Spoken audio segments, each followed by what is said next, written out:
Hadirin hadirat Bapak Ibu yang dimuliakan Allah, Assalamualaikum warahmatullahi wabarakatuh. Alhamdulillah, dengan izin dan taufik dari Allah Subhanahu wa taala kita bisa bermuajahah dalam majelis ilmu pada pagi ini. Kita berharap semoga senantiasa diberikan taufik pertolongan oleh Allah Subhanahu wa taala untuk melakukan ketaatan kepadanya. Hadirin hadirat Bapak Ibu yang dimuliakan Allah, tema yang akan kita uraikan pada pagi ini tema yang dekat ya dengan keseharian kita, terutama bagi kaum laki-laki ya, yaitu tentang sholat Jumat ya. Dan tema ini juga menjadi penting bagi kaum wanita karena boleh jadi dalam kondisi tertentu atau keadaan tertentu kaum wanita mau melakukan sholat Jumat gitu. Apa hukumnya? Dan kalau sudah melakukan Jumatan, bagaimana status zuhurnya? Ya. Nah, hal-hal seperti ini tentu kita perlu ketahui ya.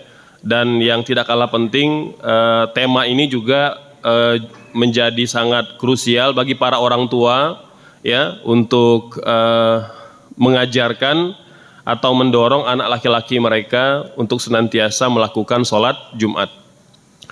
Baik, hadirin Bapak Ibu sekalian, sholat Jumat ya ini diantara fardu, ibadah fardu yang diwajibkan kepada umat Islam, yaitu dari kalangan laki-laki yang telah baligh dan berakal ya.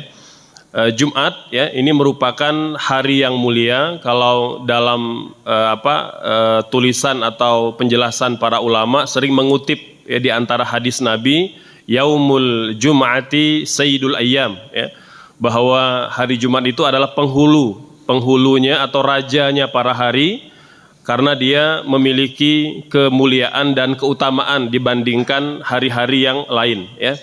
Di antara yang menjelaskan tentang keutamaan hari Jumat ini ya, ada Al-Imam Syekh As-Suyuti ya. Ini dalam kitab beliau Al-Lum'ah fi Khasaisil Jum'ah.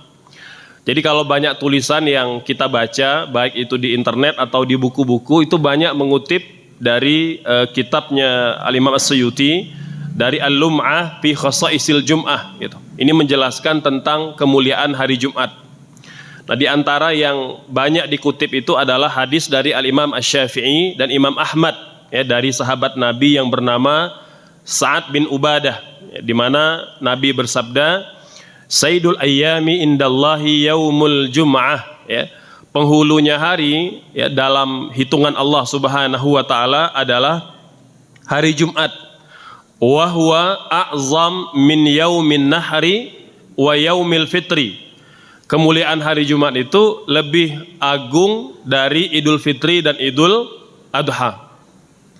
Jadi kalau kita mengagungkan Idul Fitri dan Idul Adha karena kemuliaannya, termasuk kaum wanita juga dianjurkan untuk ikut merayakan ya Idul Fitri maupun Idul Adha. Nah, Rasulullah bersabda bahwa hari Jumat itu lebih mulia dan lebih agung dibanding Idul Fitri dan Idul Adha. Wa fihi khamsu khisalin ya. Nah, di antara keistimewaan hari Jumat ada 5 perkara ya. Yang pertama, fihi khalaqallahu Adam ya. Pada hari Jumat Allah menciptakan Nabi Adam alaihissalam. Wa fihi uhbita minal jannati ilal ardi wa fihi tuwfiya wa fihi sa'atun la yas'alul abdu fiha Allahu syai'an illa a'tahu iyah ya.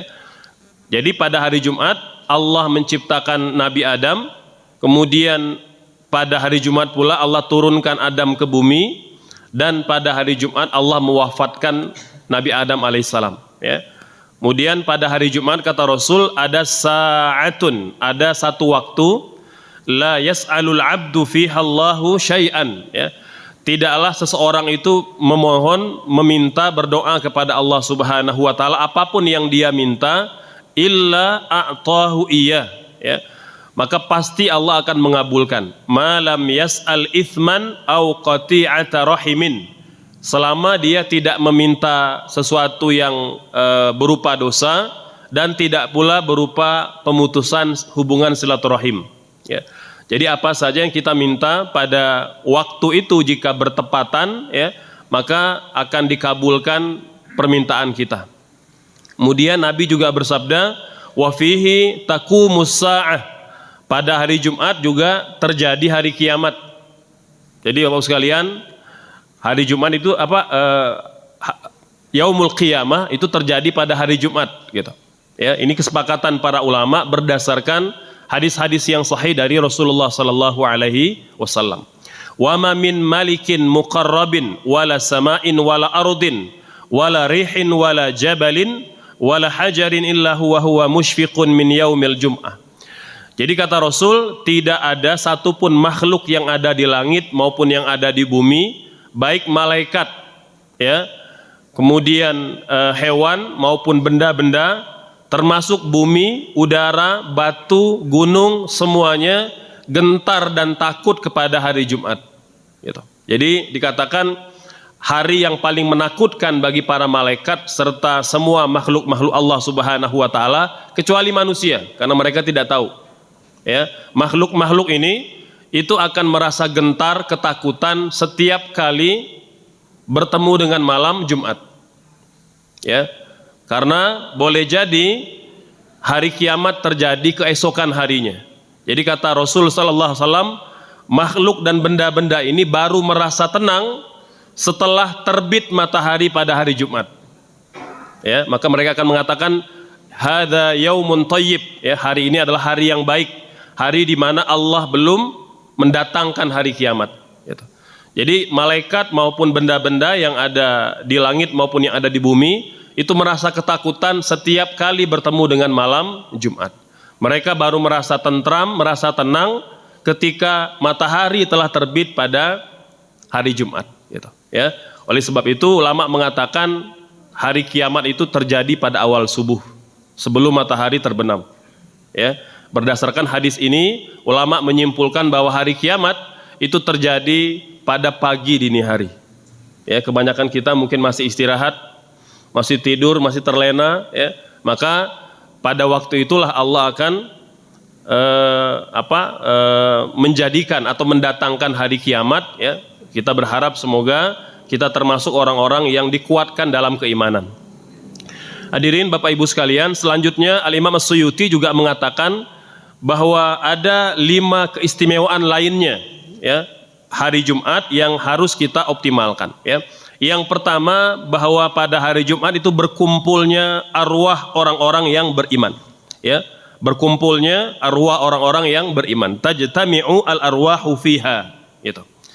Karena orang-orang yang beriman, mereka insya Allah selamat dari siksa kubur, maka ya mereka akan berkumpul. Ya, kalau bahasa kita ya reunian, gitu. Ya, berkumpul sesama orang-orang yang beriman. Makanya dalam hadis yang lain Nabi mengatakan al-arwahu junudun mujannadah wa ma ta'arafa minha i'talaf. Ruh orang-orang beriman itu dia seperti magnet, tarik menarik, gitu. Jadi kalau mereka sudah di alam kubur, maka mereka akan menarik, ya, arwah orang-orang beriman lainnya untuk berkumpul. Ya, jadi saling mengingatkan dan saling menghibur diri. Karena bedanya orang yang telah dikubur dengan bayi yang baru lahir, ya, dalam hadis Nabi yang lain, orang yang dalam kubur berharap segera terjadi hari kiamat agar mereka segera bisa bertemu dengan keluarga mereka. Ya, adapun bayi yang baru lahir, maka mereka ingin hidup lebih lama, gitu. Ya, nah, jadi ketika sudah berada di alam barzakh, maka arwah orang-orang beriman ini akan sering bertemu. Ini seperti mana uraian Al-Imam As-Suyuti dalam kitab beliau. Yang kedua, watuzarul kubur. Masya Allah, ya Bapak sekalian, ulama mengatakan saling berkunjungnya penghuni kubur. Masya Allah, ya, saling berkunjungnya penghuni kubur. Gitu. Ini terutama penghuni kubur yang lama mengunjungi penghuni kubur yang baru. Bapak Ibu sekalian, orang yang ada di alam barzakh tidak tahu perkara-perkara yang terjadi di dunia, karena Allah tutup semua pintu agar mereka bisa masuk kembali ke alam dunia. Ya. Kemudian karena mereka tidak tahu, maka informasi yang terbaru yang bisa mereka dapatkan itu dari orang yang baru meninggal. Maka dalam hadis Nabi yang lain, arwah orang-orang beriman yang telah lebih dulu meninggal itu akan datang berbondong-bondong pada hari Jumat mengunjungi orang beriman yang baru saja wafat. Mereka ingin bertanya kabar keluarganya. Bagaimana kabar suamiku? Bagaimana kabar istriku? Apakah sudah menikah lagi misalnya gitu. Ya. Bagaimana kabar anak-anakku? Bertanya, Masya Allah. Ya. Dan ini Bapak Ibu sekalian hanya terjadi pada arwah orang-orang beriman. Ya. Kalau mereka yang fasik, ya, orang yang meninggal dalam kemaksiatan, maka hal-hal ini tidak terjadi, ya, karena seperti mana yang Allah nyatakan dalam Al-Quran, orang-orang yang bermaksiat maka mereka sibuk dalam siksa kubur, ya, na'udzubillah. Kemudian wa ya'man al-mayyit min adzabil qabri, ya, ada orang-orang beriman sekalian meninggal dalam keimanan walaupun dia bermaksiat, artinya dia yang masuk kategori tidak selamat dari siksa kubur. Jadi ada orang-orang beriman yang Allah selamatkan dari siksa kubur, ada yang Allah tidak selamatkan, ya. Di antara yang Nabi nyatakan pada hadis yang lain, di antara siksa kubur itu bukan karena dosa besar, tapi kata Nabi, satu sebabnya adalah orang yang tidak bersih ketika toharohnya, ketika ceboknya. Pada hadis yang sahih, Ibu sekalian, Nabi sedang melewati dua buah kuburan, ya. Nabi bersabda, innahuma yu'adzabani. Ini penghuni kubur ini sedang disiksa oleh Allah Subhanahu wa taala. Wa ma yu'adzabani fi kabirin, dan mereka tidak disiksa karena dosa besar, kata Nabi. Amma ahaduhuma fakana la yastanzih min baulih, kata Nabi, ya. Salah satunya adalah karena mereka tidak bersih ceboknya, tidak bersih toharohnya. Maka Bapak sekalian, jangan pernah kita remehkan bab toharoh. Makanya dia menjadi kunci sholat, kunci ibadah. Maka di antara sebab siksa kubur itu adalah orang yang tidak bersih ceboknya, ya, laki-laki perempuan berlaku. Maka pastikan kita ketika di toilet itu betul-betul bersih. Yang kedua, ini penting, ini terutama di zaman sekarang, ya, apa kata Nabi? Fakana wa ammal akhar fakana yamshi bin namimah. Yang kedua, kemana-mana suka menyebar berita dusta, menyebar berita hoax, ya, mengadu domba, bahaya. Ya, kalau dulu Masya Allah pada masa Nabi belum ada gadget, belum ada teknologi, ya, mungkin hanya ya harus berjalan memang. Untuk gosip itu harus ketemu orang lain. Kalau sekarang tidak perlu ketemu orang lain, ya, cukup di rumah saja kita sudah terlibat pada gosip-gosip yang hebat gitu. Dari mulai gosip yang kecil sampai gosip-gosip yang besar. Maka Bapak Ibu sekalian, ya, tahan lisan kita, tahan tangan kita, ya, untuk tidak komentar, untuk tidak memforward, untuk tidak terlibat pada berita-berita yang kita tidak tahu fakta kebenarannya, gitu. Ya, lebih baik dikatakan orang tidak berpengetahuan, tidak gaul, ya, daripada kita dikenal suka menyebar berita-berita yang tidak pasti. Jadi tahan sekalian, ya. Nah, orang beriman Bapak Ibu sekalian, ya, kalau yang diselamatkan dari siksa kubur maka dia tidak mengalami peristiwa ini, ya. Jadi yang ketiga ini dihentikannya siksa kubur bagi siapa? Orang beriman yang kena siksa kubur. Dia meninggal dalam keadaan iman, tapi melakukan dosa-dosa yang Allah menyiksa di kuburnya. Tapi setiap Jumat orang-orang beriman yang meninggal dalam keimanan walaupun berbuat maksiat, Allah hentikan, istirahatkan siksa kuburnya seminggu sekali setiap hari Jumat. Masya Allah, ya. Kemudian waman mata fihi au fi lailatihi umina min adzabil qabri, Masya Allah, ya. Meninggal di hari Jumat atau di malam Jumat, ya, pokoknya di hari Jumat, apakah di malam harinya atau di siang harinya 24 jam, maka di antara keistimewaannya kata Al-Imam As-Suyuti, Allah selamatkan, Allah bebaskan dari siksa kubur. Bapak Ibu sekalian, lihat, ya, orang-orang baik, orang-orang soleh di antara kita, keluarga kita, tokoh-tokoh kita meninggal di hari Jumat atau meninggal di malam Jumat, gitu, ya. Seperti mungkin yang baru saja, ya, menginspirasi dan memberikan pengajaran kepada kita semua, almarhum Mang Odet, gitu, ya, meninggal pada penghulunya hari, meninggal dalam keadaan suci, ya, dan bersiap-siap datang ke masjid, ya, sholat Jumat dan akan menyampaikan khutbah. Ya. Tidak ada kematian yang lebih indah, ya, dibanding kematian dalam ketaatan kepada Allah Subhanahu wa Ta'ala. Ya. Maka Bapak Ibu sekalian, kematian seperti ini tidak semata-mata dimonopoli oleh ulama saja, tidak semata-mata mereka yang hafal Quran saja, orang yang hafal hadis saja, siapapun, orang-orang yang beriman, orang-orang yang bertakwa, yang senantiasa menghadirkan Allah dalam kehidupannya, sangat berpeluang untuk mendapatkan husnul khatimah. Amin, Allahumma amin. Ya. Kemudian neraka jahanam itu tidak akan dipanaskan pada hari Jumat. Ya, dalam hadis yang sahih Nabi mengatakan malaikat, ya, itu akan memanaskan, ya, memanaskan tungku neraka jahanam setiap detik, Bapak Ibu sekalian. Setiap detik artinya apinya tidak pernah redup, panasnya tidak pernah berkurang.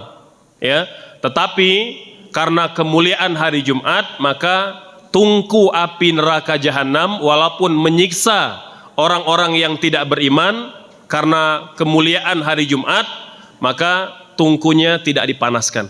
Masya Allah. Ya. Selanjutnya, wa fihi yazuru ahlul jannati rabbahum ta'ala. Ya. Jadi kata Imam Suyuti, penduduk surga diperkenankan menemui Allah Subhanahu wa Ta'ala setiap hari Jumat. Seperti apa pertemuannya, seperti apa perjumpaannya, wallahu alam. Ya, Nabi hanya mengatakan bahwa orang-orang beriman akan diberikan nikmat yang sangat tinggi, terbesar, yaitu bertemu dengan Allah Subhanahu wa Ta'ala. Ya, nah, ini kita tidak menafikan sedikit pun bahwa orang-orang yang beriman pasti akan berjumpa dengan Allah Subhanahu wa Ta'ala. Tapi bagaimana pertemuan dan perjumpaannya, ya, termasuk apa, mata yang mana kita akan gunakan melihat Allah Subhanahu wa Ta'ala, kita tidak tahu. Ya, kita hanya mengimani, meyakini bahwa Rasulullah dan Allah sendiri mengatakan orang-orang beriman akan dipertemukan dengan Rob mereka, gitu. Hadirin Bapak Ibu sekalian, dan di hari Jumat itu adalah hari terbaik dan ada waktu yang mustajab. Nabi bersabda, khairu yaumin tala'at alaihi syamsu yaumul jum'ah. Tidak ada hari yang lebih baik terbitnya matahari pada hari itu selain hari Jumat. Ya, maka Nabi pada hadis ini juga menjelaskan tentang penciptaan Nabi Adam alaihissalam, ya, kemudian dia diturunkan ke dunia dan diwafatkan serta terjadinya hari kiamat. Nah, hadis yang berikutnya pada hadis Bukhari Muslim, Nabi bersabda fihi sa'atun. Dalam hari Jumat ada satu waktu, Bapak Ibu, la yuwafiquha abdun muslim, ya, wa huwa qa'imun yusalli yas'alullaha ta'ala syai'an illa a'tahu iyyahu asyara biyadihi yuqalliluha. Ya, jadi kata Nabi bahwa pada hari Jumat itu ada waktu yang sangat sedikit, kata Nabi, ya, di mana kalau ada hamba yang sholat kemudian dia berdoa meminta kepada Allah Subhanahu wa Ta'ala, atau kata ulama termasuk yang tidak bisa sholat, seperti wanita yang sedang menstruasi atau yang sedang nifas, ya, maka dia berdoa meminta kepada Allah Subhanahu wa Ta'ala, maka Allah akan kabulkan. Masya Allah. Ya, Nabi mengatakan wa asyara biyadihi yuqalliluha. Nabi menyebut waktunya sedikit, gitu. Jadi waktunya tidak panjang. Ya, maka nanti Bapak Ibu sekalian, dalam hadis-hadis dan asar-asar para sahabat, ya, walaupun ada perbedaan kapan waktunya. Ada yang mengatakan ketika terbit matahari hari Jumat. Yang kedua mengatakan ketika khatib naik ke atas mimbar sampai dia turun, ya. Dan yang ketiga adalah ketika khatib berdoa, memimpin doa dengan jamaah. Kemudian di antara asar-asar ini, Bapak Ibu sekalian, di antara asar yang paling sahih dan paling diyakini oleh para ulama, waktu manakah yang Nabi katakan waktu yang mustajab itu adalah mulainya ba'da sholat asar sampai terbenam matahari. Ya, jadi waktunya memang lebih sedikit dari total 24 jam pada hari Jumat. Maka Bapak Ibu sekalian, dalam kondisi apapun kita, apakah sedang bekerja atau dalam perjalanan, ya, ba'da asar hari Jumat jangan lewatkan untuk berdoa meminta kepada Allah Subhanahu wa taala, semoga Allah mengabulkan permintaan kita. Hadirin Bapak Ibu sekalian, kita menjelaskan tentang hukum sholat Jumat. Jadi hukum sholat Jumat Bapak Ibu sekalian berdasarkan Al-Quran, berdasarkan Al-Hadis, dan ijma' konsensus para ulama, dia fardu ainin, ya, wajib individu kepada siapa? Ala muslimin, orang yang beragama Islam, ya. Kemudian rojulin, laki-laki, gitu, ya. Kalau perempuan tidak wajib. Kemudian balighin, laki-laki yang telah baligh, arti telah mimpi basah. Kalau dia belum mimpi basah, belum wajib, tapi boleh kita ajarkan mereka. Kemudian aqilin, yang berakal.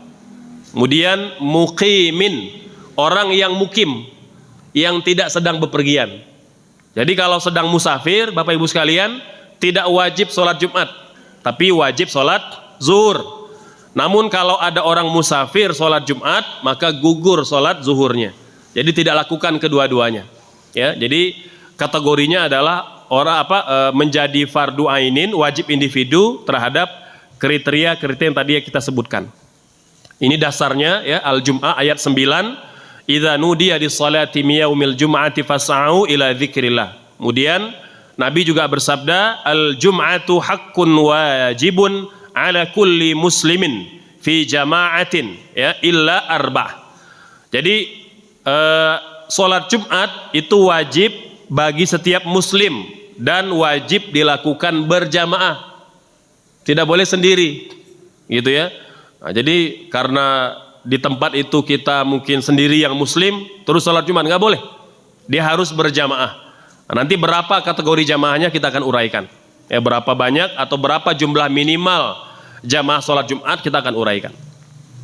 Kecuali 4 orang kata Nabi yang tidak wajib Jumatan. Yang pertama, abdun mamlukun, ya, hamba sahaya. Ya, dulu masih banyak hamba atau hamba itu belum dihapuskan, maka hamba ini tidak wajib sholat Jumat.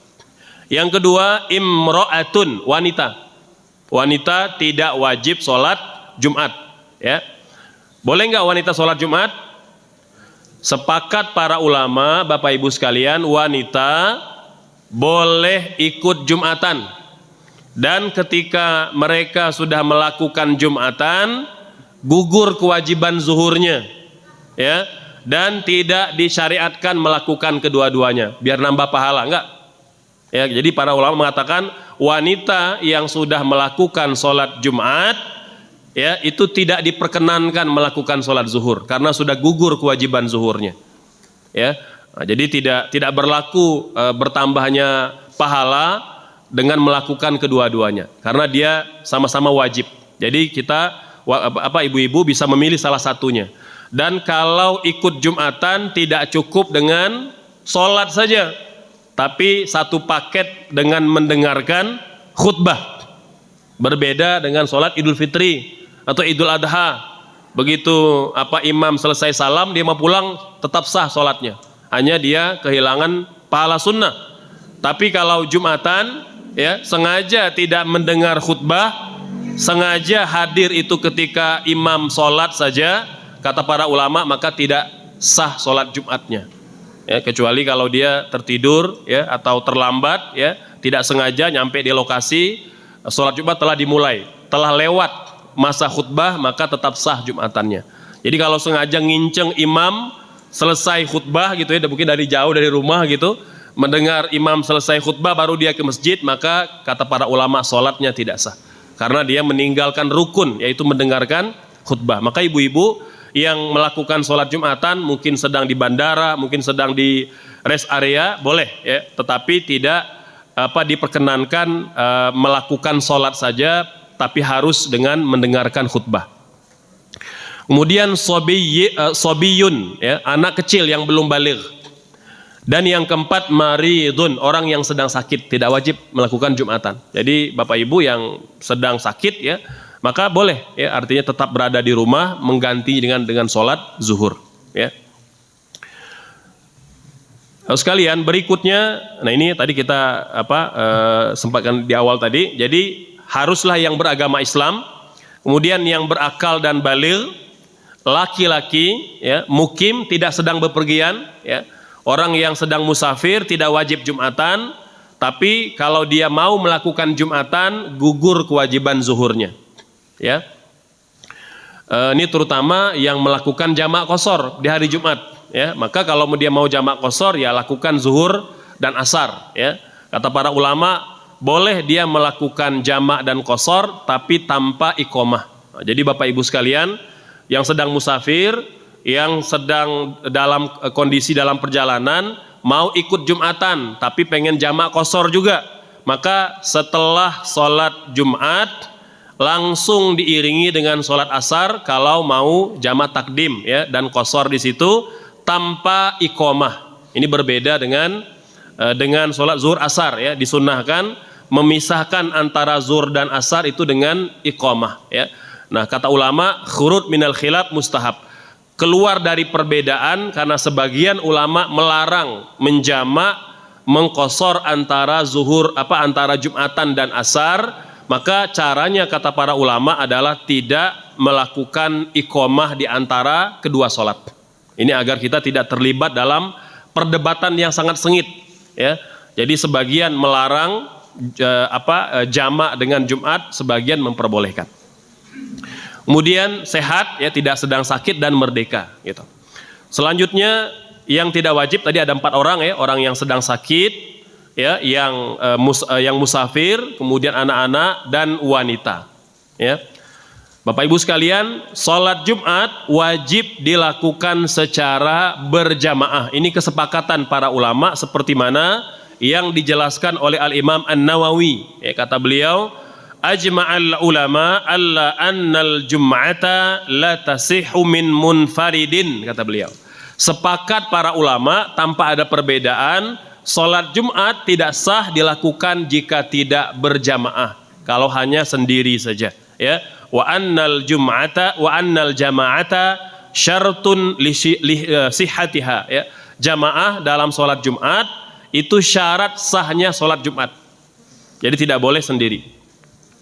Baik, berikutnya sekalian ya, ini beberapa persyaratan penting. Yang pertama, sholat Jumat ya umumnya kata para ulama dilakukan dalam pemukiman ya. Ini pendapat jumhur ulama, walaupun sebagian ulama memperbolehkan Jumatan misalnya di pengungsian, itu kan tempat sementara gitu ya, atau di atas kendaraan kapal gitu ya, atau kereta api misalnya ya, jika memang ingin melakukannya ya. Namun yang menjadi ketetapan umumnya para ulama, Jumatan itu berlakunya di pemukiman, artinya dia tidak disyariatkan orang yang sedang bepergian ya, atau orang yang sedang dalam perjalanan gitu. Yang kedua, dilaksanakan di waktu sholat zuhur gitu ya, di waktu sholat zuhur gitu ya.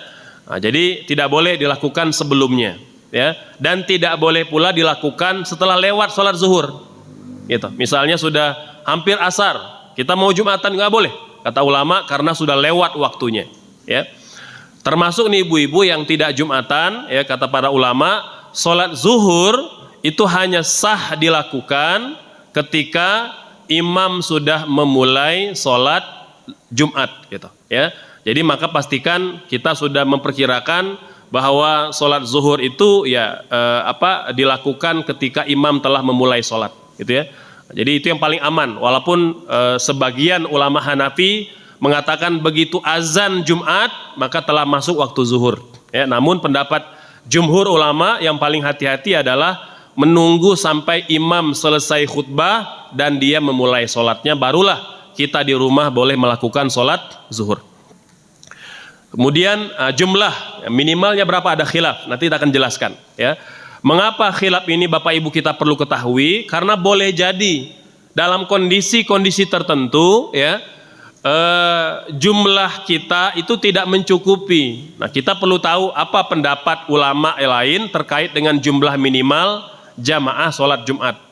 Atau kalau kita datang ke suatu tempat yang boleh jadi jumlahnya berbeda dengan kebiasaan kita, jadi tidak kaget gitu ya. Nanti ada beberapa penjelasan. Yang kedua, yang keempat, tidak didahului Jumat yang lain di lokasi yang sama. Jadi Bapak Ibu sekalian, sepakat para ulama, sholat Jumat itu tidak boleh 2 kali, 2 gelombang, 3 gelombang, nggak boleh. Harus dalam 1 kali di tempat yang sama, kecuali di tempat yang berbeda. Ya, mungkin di RT sebelah, di RW sebelah mungkin lebih cepat atau lebih lama sholatnya, itu boleh. Ya, tapi di tempat yang sama sepakat para ulama tidak boleh ada 2 Jumatan. Itu tidak boleh ada 2 Jumatan. Itu karena fungsi Jumat itu menyatukan shaf umat Islam. Maka tidak tercapai kalau dia 2 kali. Ya, atas dasar apa kemudian kita melakukannya 2 kali? Ya, kata-kata Jum'ah Bapak Ibu itu artinya perhimpunan, perkumpulan, persatuan. Maka tidak tercapai kalau di satu tempat itu melakukan beberapa kali Jumatan. Kemudian diawali 2 khutbah. Nah, sepakat para ulama Bapak Ibu sekalian, Jumatan baru sah kalau diawali 2 khutbah. Jadi kalau tidak ada khutbah tidak dianggap Jumat. Beda kalau Idul Fitri, Idul Adha, sholat gerhana, ya, apalagi ya gerhana matahari atau gerhana bulan, ya, atau apa namanya istisqa, minta hujan, tanpa khutbah sah sholatnya. Ya, sepakat para ulama tanpa khutbah sah sholatnya. Tapi untuk Jumat tanpa khutbah maka sepakat para ulama tidak sah Jumatannya. Itu. Ya, jadi harus ada 2 khutbah. Nah, berapakah jumlah minimal Bapak Ibu sekalian? Syekh Said Sabiq mengatakan sebenarnya ulama punya 15 pendapat kata beliau terkait dengan jumlah ini. Ada 15 pendapat. Ya, nah, ini panjang kalau mau diuraikan. Maka kesempatan kali ini kita ambil 4 pendapat yang paling populer karena ini paling banyak diamalkan di dunia Islam. Ya, baik. Pendapat yang pertama, Bapak Ibu sekalian, ini dari kalangan ulama mazhab Az-Zahiri. Ya, ini ada di beberapa negara seperti Kuwait, ya, kemudian Maroko. Ya, itu mengatakan bahwa jumlah sholat minimal sholat Jumat itu minimal 2 orang. Minimal 2 orang. Seperti mana? Sholat berjamaah. Ada imam, ada makmum. Nah, jadi jangan kaget Bapak Ibu sekalian, ya. Pernah ada yang naik kapal pesiar di sini? Punten, ya. Mungkin kalau pernah ada naik kapal pesiar, jangan kaget kalau ada orang sholat Jumat 2 orang di kapal. 1 khotib, 1 lagi makmum gitu. Ini terjadi. Gitu ya, maka kita kalau bertemu ini ya husnuzon aja, berarti dia mengamalkan pendapat Daud Az-Zahiri yang mengatakan bahwa Jumatan seperti mana sholat berjamaah minimal 2 orang, ada imam ada makmum, gitu ya. Baik, pendapat yang kedua, nah ini pendapat Abu Hanifah, ya, dan murid-muridnya ini banyak di India, di Pakistan, ya, minimal 4 orang. Artinya 3 makmum dan 1 imam. Minimal 4 orang. Jadi berjamaahnya minimal 3 orang selain imam. Jadi kalau plus imam 4 orang. Gitu, ya. Nah, jadi kalau memang kita ingin Jumatan gitu ya, ini terutama laki-laki kaum laki-laki yang ada di kantor gitu ya, kadang-kala kan pas waktu Jumatan itu karyawan banyak. Tapi ternyata yang tinggal cuma beberapa orang aja, yang lain hilang entah kemana misalnya gitu ya. Dan mereka mungkin agak kesulitan kalau misalnya harus keluar jauh dan lain-lain gitu ya. Maka boleh mengamalkan pendapat Abu Hanifah minimal 3 orang. Ya, 3 orang jamaah plus 1 imam dan khatib gitu ya. Pendapat yang ketiga minimal 12 orang. Minimal 12 orang. Jadi Bapak Ibu sekalian, cerita yang 12 orang ini dulu Nabi di Madinah itu sholat Jumat 40 orang sudah lengkap. 40 orang ketika turunnya ayat wa idza ra'au tijaratan aw lahwanin faddu ilaiha wa tarakuka qa'imah. Tadinya 40 orang. Tapi karena tiba-tiba ada pasar kaget di Madinah, datang kafilah dagang, maka 40 laki-laki ini bertebaran, ya, semua ngejar dagangan. yang tinggal cuma 12 orang. Yang tinggal cuma 12 orang, dan kata sahabat yang menyaksikannya, Nabi tetap melaksanakan sholat Jumat walaupun cuma 12 orang. Subhanallah. Ya, ini dalil yang dipakai, pendapat yang ketiga dari kalangan ulama Maliki. Nah, ini juga banyak di Maroko, di Libya, ya, yang bermadzhab Maliki, itu mereka minimal 12 orang. Jadi kalau di kantor cuma ada 12 laki-laki, udah mereka Jumatan di kantornya, gitu, ya, di musolanya. Nah, pendapat yang keempat, ini pendapat yang paling populer di kalangan para ulama, minimal 40 orang. Minimal 40 orang, ini pendapat Imam Asy-Syafi'i dan ulama Hambali. Nah, di Saudi termasuk ya yang mengamalkan fikih Hambali, itu minimal Jumatannya 40 orang. Minimal 40 orang sudah termasuk imam dan khotib di situ, ya. Nah, ini Bapak Ibu sekalian dinamika di kalangan para ulama terkait dengan minimal sholat Jumat, ya. Jadi minimal jamaah sholat Jumat. Baik, berikut yang terakhir tentang rukun khutbah, Bapak Ibu sekalian, ini penting ya, karena kadangkala DKM atau masyarakat sering kebingungan karena kadangkala mengundang ustadz yang boleh jadi cara khutbahnya itu berbeda. Nah, Bapak Ibu sekalian, tentang rukun khutbah ini memang ulama punya pendapat yang berbeda-beda, gitu ya. Yang penting kita tahu pakem-pakemnya, gitu ya. Jadi kalau dalam mazhab Hanafi, Bapak Ibu sekalian, wasiat, baca Quran, ya, baca selawat itu tidak wajib, gitu. Jadi punten ya, kalau kita dengar ada khotib, ini terutama para ustadz kita yang dari dari Irak, ya, atau dari Pakistan yang bermadzhab Hanafi, itu memang mereka kadangkala, ya, walaupun kebanyakan mengamalkannya, tapi kalau mereka tidak baca Al-Quran, tidak baca selawat dalam khutbahnya, dalam madzhab Hanafi itu tetap sah khutbahnya, ya. Karena ini pernah terjadi ya di Kircon, ya, tahun lalu gitu ya. Itu heboh ketika ada imam entah lupa atau bagaimana gitu, dia tidak baca sholawat. Akhirnya setelah selesai khutbah, kemudian DKM ya menunjuk khotib yang lain. Jadi heboh di situ gitu ya. Karena tidak sah, jadi udah lama perdebatan. Jadi sebagian ada yang akhirnya pindah masjid, ya, sebagian kemudian mendengarkan khutbah yang kedua. Nah, ini perlu kita tahu. Jadi Bapak Ibu sekalian, jika ditakdirkan gitu ya, mungkin kan kita nggak tahu kan, nggak mungkin kan, mungkin DKM melakukan fit and proper test dulu gitu ya, ke khotib ya. Kalau seandainya khotib tidak membaca Quran, tidak baca selawat, maka sah dalam mazhab Hanafi, ya, dalam mazhab Hanafi gitu, ya. Yang kedua, dalam mazhab Maliki, ini mirip seperti umumnya pendapat para ulama gitu ya. Hanya saja dalam mazhab Maliki ini juga tidak wajib secara khusus membaca Al-Quran atau membaca hadis gitu ya.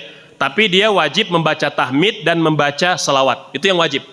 Ada tahmid ya, innal hamdalillah nahmaduhu wa nasta'inuhu, ya, kemudian nusalli wa nusallim dan seterusnya. Yang penting ada puji-pujian kepada Allah, ada selawat, maka sah khutbahnya. Itu ya, ini sah khutbahnya.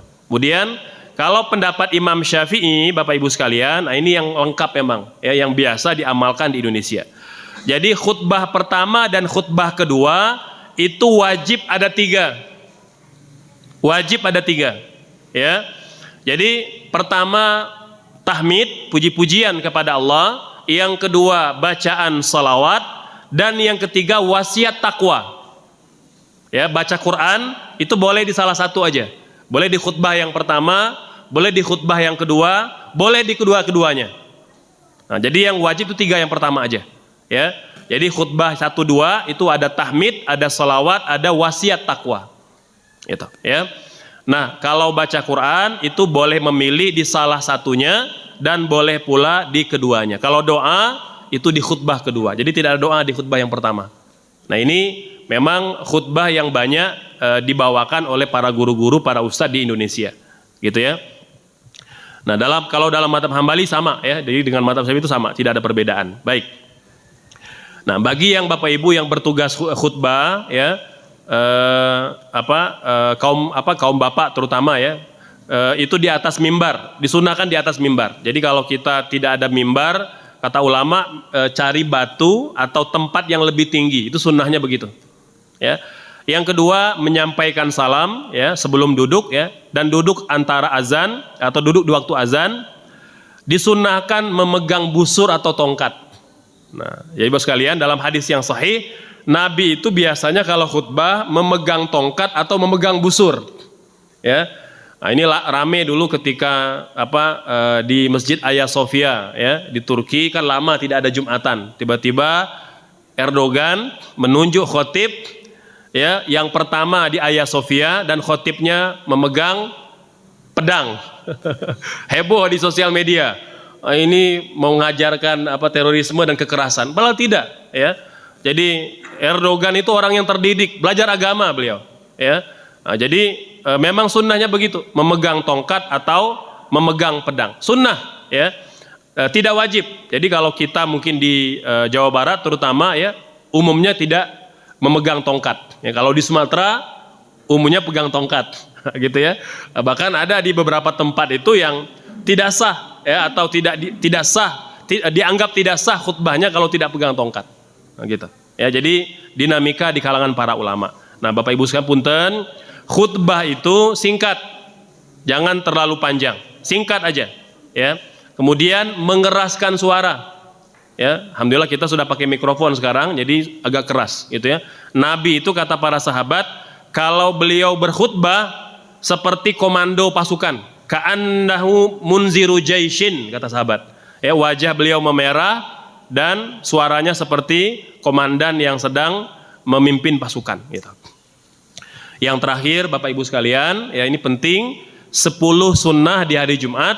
Yang pertama, mandi dan memakai minyak wangi, kemudian bersegera ke masjid bagi laki-laki, kemudian membersihkan badan, memotong kuku dan kumis. Ini masing-masing sudah saya cantumkan dalil hadis yang sahih ya. Kemudian membaca surah Al-Kahfi ya, Nabi bersabda, barang siapa yang membaca surah Al-Kahfi maka dia mendapat cahaya di antara 2 Jumat ya. Boleh dibaca malamnya, boleh dibaca siangnya. Banyak berdoa di malam dan di hari Jumat, terutama di ibadah asar tadi ya. Kemudian imam disunnahkan ketika memimpin sholat Jumat membawakan surah Al-Jum'ah dan surah Al-Munafikun, atau surah yang biasa dibaca ketika sholat Id ya, Idul Fitri atau Idul Adha, Al-A'la dengan Al-Ghasyiyah. Ini sunnah ya, tapi jika tidak lancar atau belum hafal, bisa menggunakan surah-surah yang lain. Kemudian Bapak Ibu sekalian, sunnah melakukan qobliyah dan ba'diyah Jumat ya. Terkait dengan ba'diyah Jumat, sepakat para ulama tanpa ada perbedaan hukumnya sunnah. Ba'diyah Jumat. Untuk qobliyah Jumat, ulama berbeda pendapat ya. Sebagian besar mengatakan sunnah, sebagian kecil seperti Imam Malik mengatakan tidak sunnah gitu ya. Kata beliau beliau mengamalkan beberapa hadis Nabi yang tidak melakukan qobliyah Jumat, tetapi hanya tahiyatul masjid atau sholat sunat mutlak.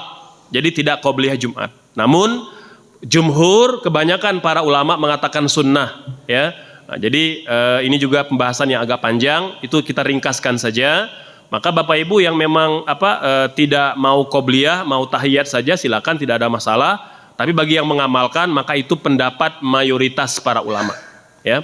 Jumlahnya boleh 2 rakaat, boleh 4 rakaat seperti mana qobliyah dan ba'diyah zuhur ya. Kesembilan, membaca surah Al-Fatihah, Al-Ikhlas, Al-Falaq dan An-Nas setelah sholat Jumat sekalian. Dalam hadis yang sahih, Nabi itu setiap selesai sholat Jumat beliau akan baca surah Al-Fatihah, Al-Ikhlas, Al-Falaq dan An-Nas gitu ya. Dan begitu pula kalau kita lihat, kalau Nabi juga membaca surah ini ketika sholat subuh dan sholat maghrib ya. Kemudian yang ke-10, berpindah tempat jika mengantuk saat sholat Jumat. Itu sunnah sekalian ya. Jadi para sahabat itu biasanya kalau mereka mengantuk maka Nabi nyuruh mereka pindah ya, agar segar kembali, tidak mengantuk saat Jumatan gitu. Baik Bapak Ibu sekalian, demikian penjelasan terkait dengan sholat Jumat. Ya, semoga menambah pengetahuan dan semakin menambah kualitas ibadah sholat Jumat kita. Cukup ya, Alhamdulillah. Baik Bapak Ibu sekalian, kalau masih ada menyimpan pertanyaan nanti boleh ditanyakan kepada jadwal berikutnya atau di bulan yang akan datang insya Allah. Semoga Allah panjangkan umur. Demikian, bertemu lagi di kajian yang akan datang. Astagfirullahaladzim. Wassalamualaikum warahmatullahi wabarakatuh.